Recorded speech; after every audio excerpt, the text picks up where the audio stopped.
ay ipapatay. Muli silang tinanong ng gobernador. Sino sa dalawa ang ibig ninyong palayain ko? Si Barabas po! Sagot nila.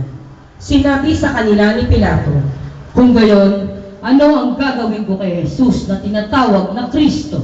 sumagot ang lahat. Ipako sa krus! Bakit? Anong masama ang ginawa niya? Tanong ni Pilato. Ngunit lalo pa nilang isinigaw.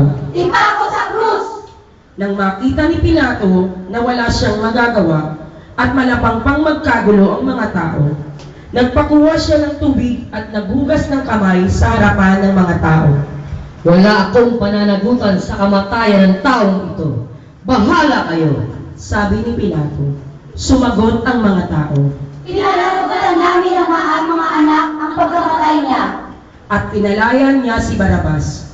Ngunit ipinagupit si Jesus at ibinigay sa kanila upang ipako si Cruz. Si Jesus ay dinala ng mga kawal ng gobernador